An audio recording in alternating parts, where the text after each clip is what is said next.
नमस्कार दोस्तों, आइए जानते हैं झारखंड के हर जिले, हर क्षेत्र की ताजा और बड़ी खबरों को केवल 15 मिनट में। साथ ही आज के इस वीडियो में हम लोग जानेंगे कि सरकार ने गरीबों के लिए कौन कौन सी योजनाएं लागू की है और साथ ही महिलाओं को 5,000 रुपए कब से मिलेंगे और ई श्रम कार्ड धारकों को 3,000 रुपए कब से खाते में आएंगे। साथ ही गरीबों के लिए सोना चांदी, डीजल, पेट्रोल, बिजली आदि कब से सस्ता हो जाएगी। सब कुछ आज इस वीडियो के माध्यम से जानेंगे। हमारे साथ बने रहने के लिए वीडियो को लाइक और चैनल को सब्सक्राइब जरूर कर दें और कमेंट में जरूर बताएं कि आप यह वीडियो किस जगह से देख रहे हैं। प्रधानमंत्री मोदी ने पुरुलिया में टीएमसी सरकार पर जंगल राज का आरोप लगाया। दावा किया कि बंगाल में भाजपा सरकार तय है। उन्होंने भ्रष्टाचार और शिक्षक भर्ती घोटाले पर निशाना साधा। पीएम ने महिलाओं को सालाना 36,000 और किसानों को पीएम किसान के तहत 9,000 रुपए देने का वादा किया। साथ ही महिला सुरक्षा पर जोर दिया। आदिवासी बहुल पुरुलिया जिले में पीएम मोदी ने आदिवासी कार्ड खेलते हुए कहा कि भाजपा ने ही देश को पहली आदिवासी महिला राष्ट्रपति द्रौपदी मुर्मू दी है और सबसे ज्यादा आदिवासी मुख्यमंत्री भी भाजपा ने ही बनाए हैं। उन्होंने आरोप लगाया कि टीएमसी के नेताओं ने आदिवासियों की जमीन पर अवैध कब्जा कर रखा है। प्रधानमंत्री नरेंद्र मोदी ने झाड़ग्राम में चुनाव प्रचार के दौरान सुरक्षा प्रोटोकॉल तोड़कर एक झालमुड़ी वाले की दुकान पर रुके। उन्होंने विक्रम कुमार साव से झालमुड़ी खरीदी, 10 रुपए का भुगतान किया और बच्चों को भी खिलाया। पीएम ने दुकानदार के परिवार और आय के बारे में भी पूछा। रेल कर्मचारियों के लिए 8वें वेतन आयोग हेतु बड़े बदलावों की तैयारी है। दिल्ली में एनएफआईआर ने वेतनमान, भत्ते और छुट्टियों में सुधार के कई प्रस्ताव रखे हैं। इनमें न्यूनतम वेतन 69,000, फिटमेंट फैक्टर 3.833, इंक्रीमेंट 6%, महिला कर्मचारियों के लिए मासिक धर्म अवकाश और 2 करोड़ तक का होम लोन शामिल हैं। पुरानी पेंशन योजना की बहाली और ग्रेच्युटी बढ़ाने की भी मांग है। डिमना लेक क्षेत्र और कुटीमकाली गांव को अंतरराष्ट्रीय पर्यटन केंद्र के रूप में विकसित किया जा रहा है। दलमा वन्य प्राणी आश्रयणी ने विस्तृत योजना बनाई है जिसमें बोड़ाम प्रखंड के कुटीमकाली गांव में लगभग 6 करोड़ रुपए की लागत से 10 आधुनिक गेस्ट हाउस बनेंगे। यह पहल प्रकृति प्रेमियों और वन्य जीव उत्साही लोगों को आकर्षित करेगी, स्थानीय अर्थव्यवस्था को बढ़ावा देगी और जमशेदपुर के पास एक नया इको टूरिज्म हब बनाएगी। झारखंड के मुख्यमंत्री हेमंत सोरेन ने पश्चिम बंगाल के पुरुलिया में तृणमूल कांग्रेस के लिए प्रचार किया। उन्होंने केंद्र सरकार और भाजपा पर तीखे हमले किए, चुनाव आयोग की कार्यप्रणाली पर सवाल उठाए। सोरेन ने कृषि कानूनों, महंगाई और जांच एजेंसियों के दुरुपयोग का मुद्दा उठाया। उन्होंने मतदाताओं से भाजपा को हराने की अपील करते हुए कहा कि जनता अब छलावे में नहीं आएगी, जैसा झारखंड में हुआ। सोना चांदी की कीमतों में बीते सप्ताह बड़ा चेंज देखने को मिला है और दोनों कीमती धातुओं के दाम में तेजी दर्ज की गई है। हालांकि 5 दिन की बढ़ोतरी के बाद भी एमसीएक्स पर सोना अपने हाई लेवल से 48,000 रुपए प्रति 10 ग्राम से ज्यादा सस्ता मिल रहा है। चांदी की अगर बात करें तो ये कीमती धातु भी अपने हाई लेवल से अभी भी 1.81 लाख रुपए सस्ती मिल रही है। बीते 5 कारोबारी दिनों में 1 किलोग्राम सिल्वर प्राइस 14,000 रुपए से ज्यादा कम हुआ है। महात्मा गांधी राष्ट्रीय ग्रामीण रोजगार गारंटी योजना मनरेगा के सुचारू क्रियान्वयन को सुनिश्चित करने के लिए वित्तीय वर्ष 2026 से 27 के लिए 17,744.19 करोड़ की राशि राज्यों और केंद्र शासित प्रदेशों को बतौर मजदूरी के रूप में पहली किस्त के रूप में जारी की जा रही है। केंद्रीय कृषि एवं किसान कल्याण मंत्री शिवराज सिंह चौहान ने यह जानकारी देते हुए कहा कि इन फंड्स का समयबद्ध और प्रभावी उपयोग सुनिश्चित किया जाए ताकि मजदूरों को वेतन में कोई देरी न हो। झारखंड मुक्ति मोर्चा प्रमुख हेमंत सोरेन और विधायक कल्पना सोरेन ने पश्चिम बंगाल विधानसभा चुनाव को लेकर ममता बनर्जी की पार्टी टीएमसी के उम्मीदवारों के लिए वोट मांगा। कल्पना सोरेन ने कहा कि पश्चिम बंगाल विधानसभा चुनाव के पहले देश के विभिन्न राज्यों से अर्ध सैन्य बलों की टुकड़ियां पहुंच चुकी हैं। क्या बंदूक के साए में लोग घर से निकलकर वोट डाल पाएंगे? उन्होंने आरोप लगाया कि भाजपा की ओर से सभी संवैधानिक शक्तियों का दुरुपयोग कर सत्ता हासिल करने की कोशिश की जा रही है। इस बीच जांच एजेंसियों की ओर से भी छापेमारी कर डराने की कोशिश की जा रही है। बिहार में मुख्यमंत्री बनने के बाद सम्राट चौधरी ने झारखंड में देवघर स्थित बाबा बैद्यनाथ धाम में जलाभिषेक कर बिहार और झारखंड की समृद्धि और विकास के लिए प्रार्थना की। देवघर पहुंचने पर एसडीएम रवि कुमार ने मुख्यमंत्री का स्वागत किया और शॉल भेंट कर सम्मानित किया। उन्होंने पूरे कार्यक्रम की व्यवस्थाओं की जिम्मेदारी भी संभाली। पूजा के बाद सम्राट चौधरी ने कहा कि बाबा बैद्यनाथ के आशीर्वाद से बिहार विकास और समृद्धि की नई ऊंचाइयों को छुएगा। उन्होंने विश्वास जताया कि सामूहिक प्रयासों और भगवान के आशीर्वाद से राज्य तेज गति से आगे बढ़ेगा। झारखंड में पूर्वी सिंहभूम जिला मुख्यालय मानगो निवासी कैप्टन मनीष ने वह कर दिखाया है जिसकी कल्पना मात्र से ही रूह कांप जाती है। विगत 1.5 महीने से ईरान के आधिकारिक समुद्री जलमार्ग होर्मुज में युद्ध के भयानक हालात और मिसाइलों के साए में फंसे कैप्टन मनीष अंततः अपने मालवाहक जहाज और क्रू सदस्यों के साथ सकुशल अपने घर जमशेदपुर लौट आए हैं। उनके शहर वापस आने पर परिजनों और स्थानीय लोगों ने राहत की सांस ली है और पूरे इलाके में खुशी का माहौल है।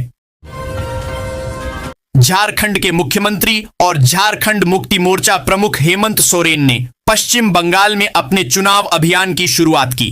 हेमंत सोरेन ने पुरुलिया जिले के मानबाजार विधानसभा से टीएमसी प्रत्याशी संध्या रानी और काशीपुर में सोमेश बेलथरिया के लिए चुनाव प्रचार किया। हेमंत सोरेन की जनसभा में भारी भीड़ डच उमड़ दी। जेएमएम प्रमुख हेमंत सोरेन ने चुनावी सभा को संबोधित करते हुए कहा कि बीजेपी फूट डालो और राज करो की नीति पर चल रही है। बीजेपी ने समाज में जहर भरने का काम किया है। उसने आदिवासी को आदिवासी से, हिंदू को मुस्लिम से और अगद्दा को पिछद्दा से लड़ने का काम किया है। दुनिया भर के लोग बीजेपी की राजनीति को बहुत बुरी नजर से देखते हैं। जमशेदपुर में निजी स्कूलों के खुद बच्चों को राहत देने के लिए स्कूलों का समय बदले जाने के बाद अब अनएडेड स्कूल एसोसिएशन ने भी सोमवार से निजी स्कूलों का समय बदलने की औपचारिक घोषणा कर दी। मौसम विभाग की ओर से आगामी सप्ताह में तापमान 44 डिग्री सेल्सियस तक पहुंचने की चेतावनी जारी करने के बाद एसोसिएशन ने सोमवार से स्कूलों के समय में परिवर्तन की घोषणा की है। इसके तहत अब स्कूलों का समय सुबह जल्दी शुरू होकर दोपहर में जल्दी छुट्टी कर दी जाएगी। यह फैसला बच्चों के स्वास्थ्य को ध्यान में रखते हुए लिया गया है। झारखंड के करीब दर्जन भर जिलों में सोमवार से 3 दिन तक लू का अलर्ट जारी किया गया है। मौसम विभाग के अनुसार सोमवार से गढ़वा, पलामू, चतरा, लातेहार, पश्चिमी और पूर्वी सिंहभूम, सरायकेला खरसावां, सिमडेगा, खूंटी के साथ साथ रांची और इनसे सटे अन्य जिलों में लू का प्रभाव दिख सकता है। सोमवार से अगले 3 दिनों तक इन जिलों में 2 से 3 डिग्री तक अधिकतम चढ़ सकता है। झारखंड में स्वास्थ्य व्यवस्था सुदृढ़ करने को लेकर अस्पतालों में 666 विशेषज्ञ चिकित्सकों की नियुक्ति की जाएगी। इसके तहत कुल 13 प्रकार के विशेषज्ञ चिकित्सकों की नियुक्ति के लिए कार्मिक विभाग ने झारखंड लोक सेवा आयोग को अधियाचना भेजी है। इन पदों में नियमित नियुक्ति के 506 जबकि बैकलॉग नियुक्ति के 160 पद हैं। कार्मिक विभाग के उप सचिव ब्रज माधव ने जेपीएससी सचिव को इस बाबत पत्र भेजा है। नगर निगम कांटाटोली बस स्टैंड में ट्रांसजेंडर समुदाय के लिए 50 बेड का आधुनिक आश्रय गृह बनाएगा। निगम ने इसके लिए जमीन चिन्हित कर ली है। करीब 1 साल की लंबी खोजबीन और प्रक्रिया के बाद उपयुक्त स्थल का चयन किया गया है।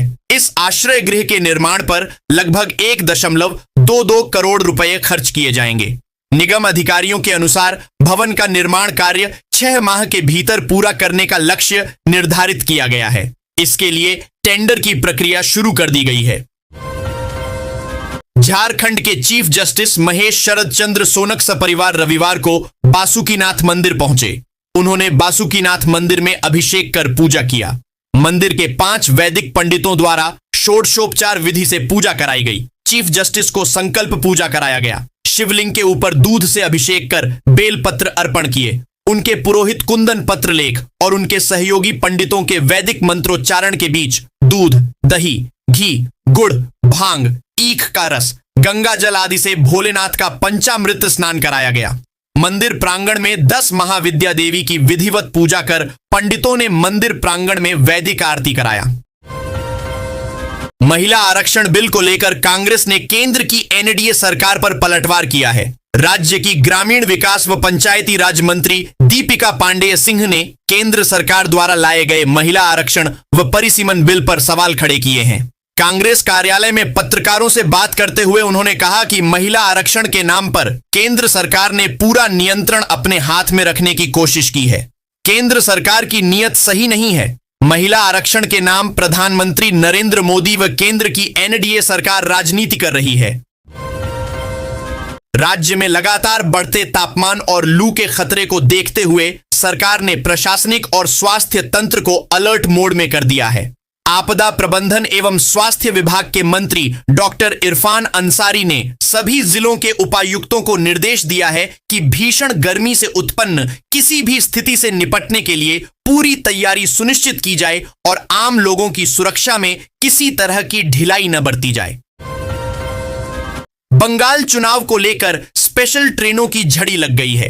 हावड़ा से भावनगर, हावड़ा से अहमदाबाद के वटवा तथा आसनसोल से कानपुर के लिए स्पेशल ट्रेनें चलाई जाएंगी। भावनगर व वटवा की ट्रेनें अप्रैल में अलग अलग दिनों में चलेंगी तथा कानपुर की ट्रेन केवल रविवार को एक फेरा लगाएगी। धनबाद होकर चलने वाली स्पेशल ट्रेनों का लाभ यहां के यात्रियों को भी मिल सकेगा। प्रधानमंत्री के शनिवार को राष्ट्र के नाम संबोधन को लेकर झारखंड मुक्ति मोर्चा ने तीखी प्रतिक्रिया देते हुए आरोप लगाया है कि देश के सर्वोच्च लोकतांत्रिक मंच का इस्तेमाल राजनीतिक विरोधियों पर हमला करने के लिए किया गया। महासचिव सुप्रियो भट्टाचार्य ने कहा कि भारत में प्रधानमंत्री का राष्ट्र के नाम संबोधन हमेशा राष्ट्रीय संकट, युद्ध, महामारी या बड़े सामाजिक मुद्दों पर जनता को भरोसा देने के लिए होता रहा है, लेकिन इस बार उस परंपरा से हटकर राजनीतिक संदेश देने का प्रयास किया गया। चित्रपट झारखंड की ओर से इस वर्ष भी फिल्म फेस्टिवल का भव्य आयोजन किया जा रहा है। इसका उद्देश्य भारतीय सिनेमा और समाज के बीच एक सार्थक, संवेदनशील एवं रचनात्मक संवाद स्थापित करना है। यह कहना है फिल्म फेस्टिवल के निदेशक नंद कुमार सिंह का। 26, 27 एवं 28 जून 2026 को सरला बिरला विश्वविद्यालय रांची परिसर में आयोजित होने वाले फिल्म फेस्टिवल को लेकर नंद कुमार रविवार को विश्व संवाद केंद्र में पत्रकारों से बातचीत कर रहे थे। भाजपा ने संसद में नारी शक्ति वंदन अधिनियम पारित न होने पर कांग्रेस और जामुमो को महिला विरोधी बताया। केंद्रीय मंत्री सर्बानंद सोनोवाल और श्रेयसी सिंह ने रांची में कहा कि इन दलों ने महिलाओं के संवैधानिक अधिकारों में बाधा डाली, जबकि सीटें बढ़ने से इन जातियों के लिए प्रतिनिधित्व भी बढ़ रहा था। इसका सीधा फायदा आदिवासी और अनुसूचित जाति की महिलाओं को होता। कांग्रेस के लोग महिला और आदिवासी विरोधी हैं, इस वजह से उन्होंने बिल पास नहीं होने दिया। राज्य सरकार ने मरीजों की रेफरल व्यवस्था सुधारने के लिए 237 नई एम्बुलेंस खरीदने का निर्णय लिया है। साथ ही 206 पुरानी लाइफ सेविंग एम्बुलेंस की मरम्मत कराई जाएगी, जिसके लिए टेंडर प्रक्रिया शुरू हो गई है। इसके तहत चयनित एजेंसी को न केवल 206 एम्बुलेंस की मरम्मत की जिम्मेदारी दी जाएगी, बल्कि उसे सभी एम्बुलेंस के रखरखाव की जिम्मेदारी दी जाएगी। एम्बुलेंस में किसी तरह की खराबी आने पर उसे समय पर ठीक करने की जिम्मेदारी भी एजेंसी की होगी। रखरखाव की जिम्मेदारी चयनित एजेंसी को 5 वर्ष के लिए दी जाएगी, जिसके प्रदर्शन के आधार पर उसे बाद में अवधि विस्तार भी दिया जा सकता है।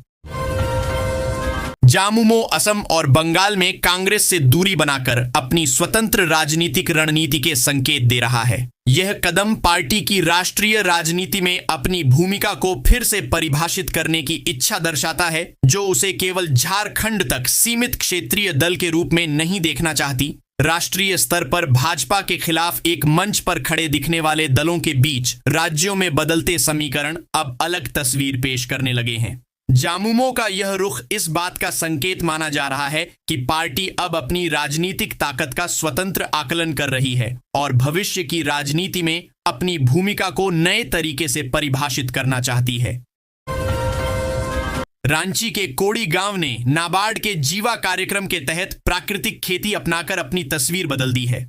मुखिया कोमिला देवी और ग्रामीण सेवा संघ के प्रयासों से गांव में 1000 एकड़ में फल और सब्जियों की खेती की जा रही है। नाबार्ड के जीवा कार्यक्रम ने उन्हें प्राकृतिक खेती करने के लिए प्रेरित किया। इसमें उनका साथ ग्रामीण सेवा संघ ने दिया। गांव में 1000 एकड़ में आम अमरूद के बागान लगे हैं। उसके बीच सब्जियों की खेती की जाती है जिसमें रासायनिक खाद का बिल्कुल प्रयोग नहीं होता है।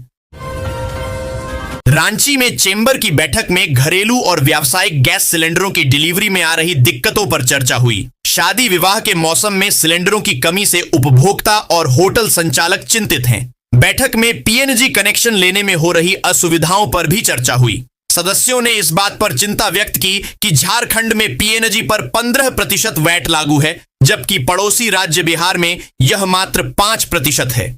इस असमानता के कारण राज्य के उपभोक्ताओं एवं व्यापारियों पर अतिरिक्त आर्थिक बोझ पड़ रहा है। झारखंड में मांकी मुंडा छात्रवृत्ति योजना का विस्तार किया गया है। अब डिप्लोमा और इंजीनियरिंग के साथ सभी प्रोफेशनल कोर्स करने वाली छात्राओं को इसका लाभ मिलेगा। डिप्लोमा के लिए 15,000 और स्नातक पाठ्यक्रमों के लिए 30,000 रुपये प्रति माह मिलेंगे। पहले इस योजना के तहत सिर्फ डिप्लोमा तथा इंजीनियरिंग की छात्राओं को इसका लाभ दिए जाने का प्राविधान था। राज्य सरकार ने अब इस योजना में व्यापक बदलाव करते हुए डिप्लोमा के अलावा सभी professional full time regular course में नामांकन लेने वाली छात्राओं को छात्रवृत्ति देने का निर्णय लिया है। सांसद ढुल्लू महतो ने धनबाद में बेकाबू अवैध कोयला चोरी और भूधंसान पर केंद्रीय मंत्री जी किशन रेड्डी को पत्र लिखा है। महतो ने प्रभावित परिवारों के लिए मुआवजे और पुनर्वास की भी मांग की। चेतावनी दी कि कार्रवाई न होने पर वे संसद में मुद्दा उठाएंगे। हजारों परिवार जमीन धंसने के डर के बीच रहने को मजबूर हैं।